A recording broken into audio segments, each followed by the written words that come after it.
ಏನೋ ಬಿಜೆಪಿಯನ್ನ ಮೈತ್ರಿ ಸರ್ಕಾರ ಹಗುರವಾಗಿ ಪರಿಗಣಿಸುವಂತಿಲ್ಲ ಅನ್ನುವ ಎಚ್ಚರಿಕೆಯನ್ನ ಮೊದಲ ದಿನವೇ ಸದನದಲ್ಲಿ ವಿಪಕ್ಷ ನಾಯಕ ಯಡಿಯೂರಪ್ಪ ನೀಡಿದ್ದಾರೆ. ಆ ಮೂಲಕ ಹೊಸ ಸರ್ಕಾರದ ವಿರುದ್ಧ ಹೋರಾಟದ ಉತ್ಸಾಹ ತೋರ್ತಾ ಇರುವ ಬಿಜೆಪಿ ನೂತನ ಅಸ್ತ್ರವನ್ನ ಸಿದ್ಧಪಡಿಸಿದೆ.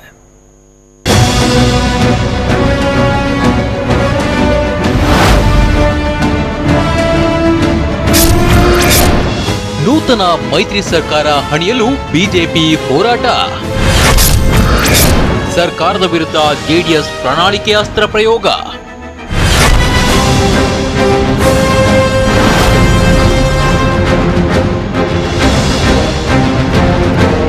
ಜೆಡಿಎಸ್ ಕಾಂಗ್ರೆಸ್ ಮೈತ್ರಿ ಸರ್ಕಾರದ ವಿರುದ್ಧ ತಕ್ಷಣದ ಹೋರಾಟಕ್ಕೆ ವಿಪಕ್ಷ ಬಿಜೆಪಿ ಇದೀಗ ಜೆಡಿಎಸ್ ಚುನಾವಣಾ ಪ್ರಣಾಳಿಕೆಗಳ ಮೊರೆ ಹೋಗಿದೆ. ತಕ್ಷಣದ ಹೋರಾಟಕ್ಕೆ ಹೊಸ ವಿಚಾರವಿಲ್ಲದ ಕಾರಣ ಸಾಲ ಮನ್ನಾ ವಿಷಯ ಮುಂದಿಟ್ಟುಕೊಂಡು ಬಿಜೆಪಿ ಹೋರಾಟ ಆರಂಭಿಸಿದೆ.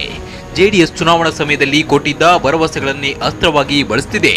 ಚುನಾವಣೆ ವೇಳೆ ಕಾಂಗ್ರೆಸ್ ಸರ್ಕಾರದ ದುರಾಡಳಿತ ವಿಚಾರವನ್ನ ಪ್ರಚಾರ ವಸ್ತುವಾಗಿಸಿಕೊಂಡಿದ್ದ ಬಿಜೆಪಿ ಅದೇ ವಿಷಯವನ್ನ ಪ್ರಸ್ತಾಪಿಸಿದ್ರೆ ಪರಿಣಾಮಕಾರಿಯಾಗಲ್ಲ ಅಂತ ಜೆಡಿಎಸ್ ಪ್ರಣಾಳಿಕೆ ಗುರಿಯಾಗಿಸಿಕೊಂಡಿದೆ.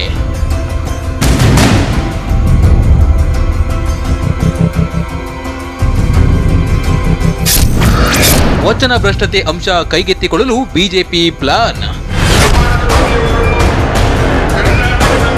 ಇನ್ನು ಜೆಡಿಎಸ್ ಸರ್ಕಾರದ ಅವಧಿಯಲ್ಲಿನ ವಿಚಾರ ಪ್ರಸ್ತಾಪಿಸುವ ಸ್ಥಿತಿಯಲ್ಲಿ ಬಿಜೆಪಿ ಇಲ್ಲ. ಯಾಕಂದ್ರೆ 10 ವರ್ಷಗಳ ಹಿಂದಿನ ವಿಚಾರವನ್ನೇ ಮತ್ತೆ ಪ್ರಸ್ತಾಪಿಸುವುದರಿಂದ ಲಾಭವಿಲ್ಲ ಅನ್ನೋದು ಬಿಜೆಪಿ ವಾದ. ಅಲ್ಲದೆ ಬಿಜೆಪಿ ಜೆಡಿಎಸ್ ಮೈತ್ರಿ ಸರ್ಕಾರ ರಚಿಸಿದ್ದ ಕಾರಣ ಹಳೆ ವಿಷಯ ಪ್ರಸ್ತಾಪಿಸುವಂತಿಲ್ಲ. ಹೀಗಾಗಿ ವಚನ ಭ್ರಷ್ಟತೆ ಅಂಶವನ್ನ ಮಾತ್ರ ಕೈಗೆತ್ತಿಕೊಳ್ಳಲು ಬಿಜೆಪಿ ಪ್ಲಾನ್ ಮಾಡಿದೆ.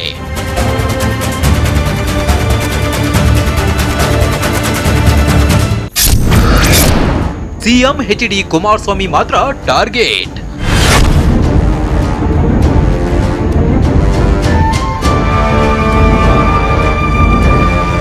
ಒಟ್ಟಿನಲ್ಲಿ ಸಾಲ ಮನ್ನಾ ವಿಚಾರ ಕೈಗೆತ್ತಿಕೊಂಡಿರೋ ಬಿಜೆಪಿ ಸಿಎಂ ಎಚ್.ಡಿ. ಕುಮಾರಸ್ವಾಮಿಯನ್ನ ಮಾತ್ರ ಟಾರ್ಗೆಟ್ ಮಾಡ್ತಿರುವುದು ಸ್ಪಷ್ಟವಾಗಿ ಕಾಣ್ತಿದೆ.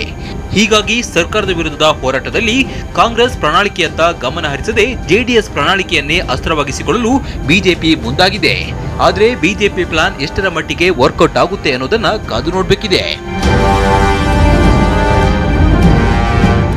ಕಿರಣ್ ಹನ್ನೆಡ್ಕ, ಟಿವಿ9 ಬೆಂಗಳೂರು.